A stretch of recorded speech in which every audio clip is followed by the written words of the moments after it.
Beauty!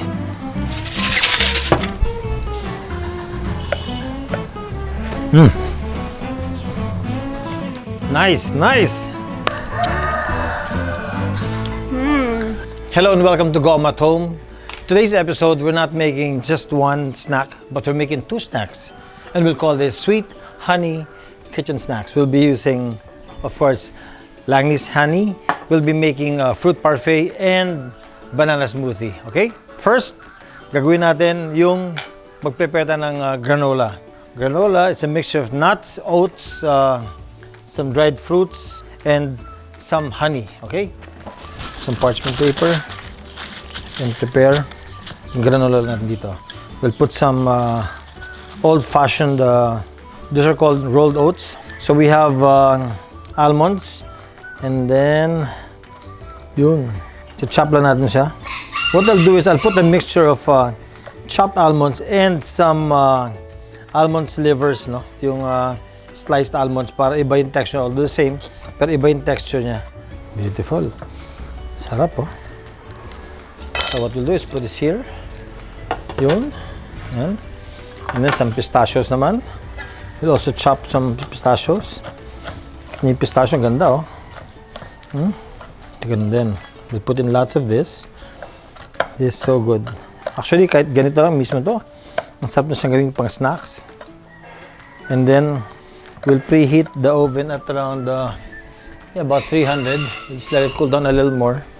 Sakto to, by the time we're done with this, nasa 300 na yung ano natin, yung oven. We'll put this here.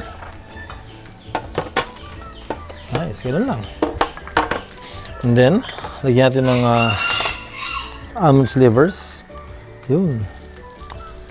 There. And then, we have cranberries, dried cranberries. So, if you don't have cranberries, pwede naman raisins. Masarap ng cranberries kasi medyo maasim, so it's medyo tangy. It's sweet and tangy. Sarap. And then for additional crunch, we'll put some cornflakes. And then, lagyan na siya ng konting nutmeg. May bibili ka nutmeg na buo, meron din naman na ground na. Put a little. And we'll put in some cinnamon. Okay? Just a little. Para it's not too overpowering. There. Just like that. And then, we'll mix it. We'll put some honey. We're going to use Langnese Easy Acacia honey. Alam nyo ba na Acacia honey is the ideal choice for pancakes, breads, and other breakfast goodies like this for a parfait. It's not too sweet, it's not overpowering, it's just the right honey for an easy morning and afternoon snack. Yun. So, ganito lang. And from here, bagsak na yung honey doon. Just like that. Beauty. Skandami. Oy. Now we'll mix this. Like this. Yun. Just to mix in the honey. Yun. Ganda, no? Oh. And then once we put this inside the oven, kasi mainit yung oven so every 1.5 minutes dapat haluin natin siya. Yun. Para hindi siya masunog. What you want is to just toast this, no? Yan, toast lang natin siya. Okay. And then, spread pa natin ng konti. Sige. Spread pa natin ng konti. Ilalagay na natin siya sa oven. Hahaluin natin siya. So, while we're waiting for that, i-prepare na natin yung ibang ingredients natin. Yung fresh fruits natin, ilagay na natin dito. So, we'll begin with kiwi. Yun. Yung kiwi, kasi matigas yung mga ends nun eh. So, what you do is just cut the end a little para pag in-scoop natin siya with a spoon, yun, hindi na siya sasabit masyado. Yun lang, oh. And then, manipis lang ang balat ng kiwi eh. So, just be careful lang. Yun. Okay? Siguro we'll cut about mga 3 pieces of 3 or 4 pieces of this kiwi. And then we will dice this kiwi. And then we're going to mix this with another tropical fruit, mango. So na-prepare na natin yung kiwi natin. I'll just clean my chopping board, and then balikan naman natin ulit yung ano natin. Balikan natin yung tinotoast natin na granola. Nice. I-mix natin. Ayan. And then, bring this back to the oven. Tingnan natin, ha? Mga 10 minutes pa to. So, habang niluto natin yun, gagawin naman natin next, yung mango natin. Gamit tayo ng 2 mangoes. Sagarin yun hanggang doon sa buto. Para gamit na gamit yung ano, yung lahat ng meat sa mango. Tagilan sa skin yung mango. Ida-dice din natin ito mamaya. Tapos sideways lang yung spoon. Daan yun sa ilalim. Para ka lang nag-fillet ng isda. Buong-buo mo siya matatanggal. See that? There you go. Okay. And then dice.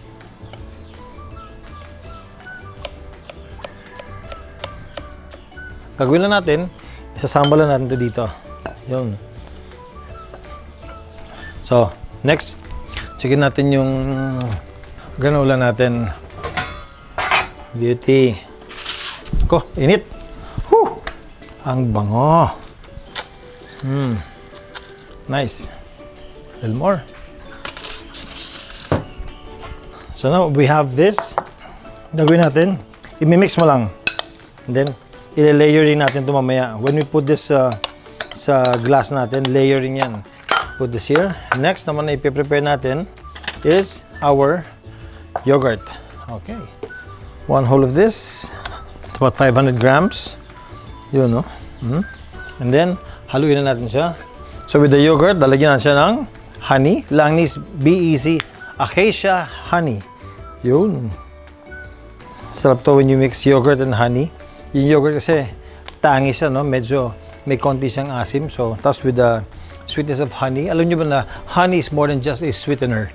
Honey can be used for, again, cooking, baking, beverages, or even as a dip or a spread. Or, ito, pang snack natin, no? Pure honey also has many natural health benefits. And alam niyo ba na ang Langnese honey contains vitamins that help boost our immunity. Siyempre, may antioxidants, antibacterials, and other enzymes. Nice. And with Langnese, we get pure raw honey that's free from processing and filtering. Yeah. Once you mix this, always try what you're doing. So we'll try kung tama na ba yung sweetness saka yung tang niya.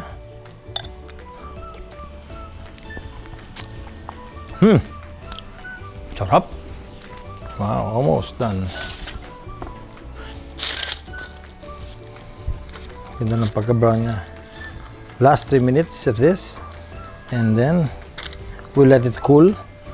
May malutong na ito. Sarap nito. Crispy na ito. Alright.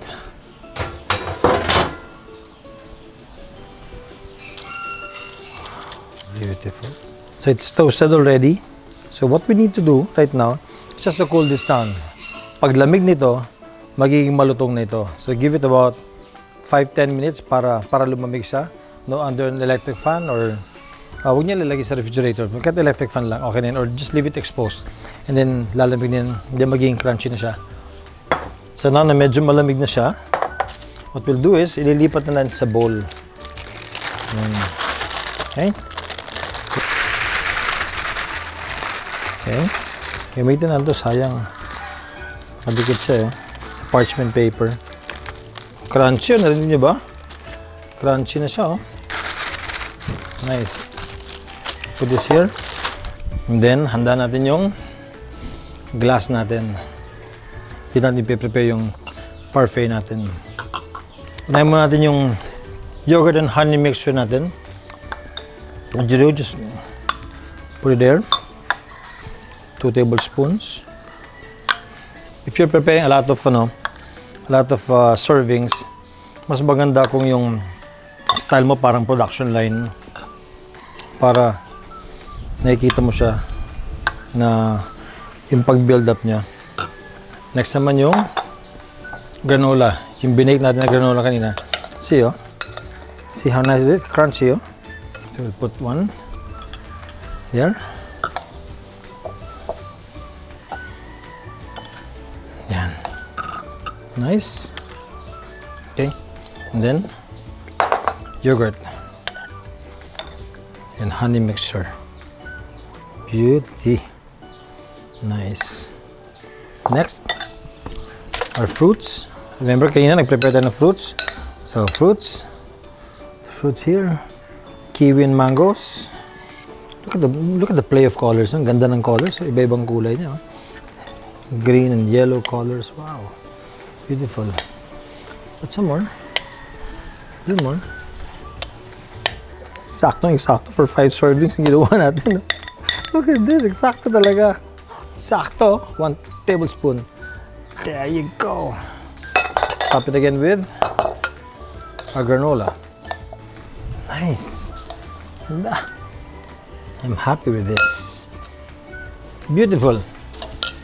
Okay. So, dyan na yung parfait natin. Nice, nice. And to do our banana smoothie, simple ingredients natin. We'll be using bananas, some milk, a little of yogurt, some chia seeds, and of course, our Langnese Pure Bee honey. At yung variety natin, yung variant natin is the Golden Clear Honey. This is the sweetest of the bunch. Perfect for adding to any beverage, hot or cold. Golden Clear is the healthy alternative to sugar and commercial sweeteners. So, dadamihan na natin yung banana kasi maraming gusto mag-try naman yan. Tanawa. Pakita. Pakita. Dili. Yan. Sige, pakita sila. Oh. Yan sila. Yan, no? Okay. Then we'll put some yan ng yogurt. Nice. Medyo may konting tang. May konting asim. Ayan ng milk. And then, we'll put in some Langnese honey. There you go, baby. Just like that. Beautiful. Ganda. And then, let's keep it sweet. Beauty. Some ice. Okay. Put some ice dito. Put some ice. Lots of ice. And go. And then once you're almost done, that's the time we put in our chia seeds. It's protein. Ready to serve. And then, kuha tayo ng glass. So natin sa. Serve natin. May glass. You know, this glass was given to me as a birthday gift, you know, by Bill Godbout. Yan. Ooh, nice. Lagyan natin ng konting cream on top.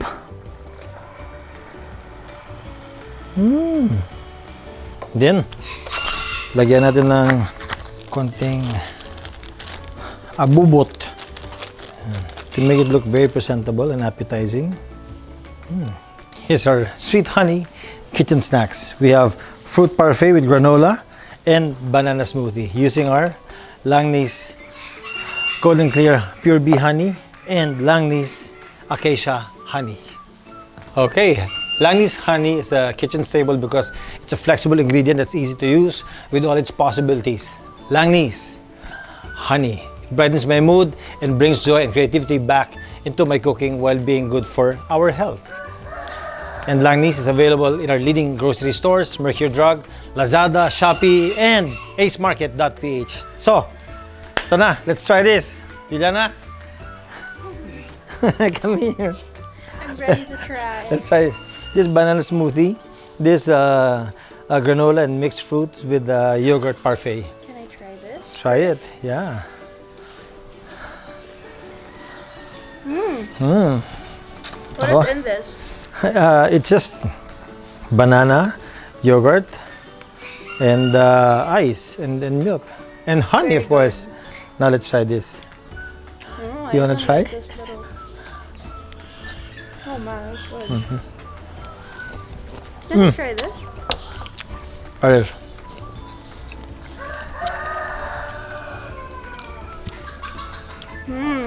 It tastes healthy. Very healthy. This is... Where's this from? This granola. Oh, this is good. Yeah, no? It's really good because I put in a lot of banana. You can taste the honey too. Sarap. Okay. So thank you so much for joining me in Goma at Home. Thank you, Juliana, for eating my food again. Thank you for letting me taste that. This is Sweet Honey Kitchen Snacks. Please like, subscribe, and press on the notification bell para alam nyo kapag meron tayong bagong video na dating. So, do this in your own kitchen. It's easy to make. It's fun to eat it with friends and loved ones. Thank you so much, Juliana. Thank you. Bye. See you.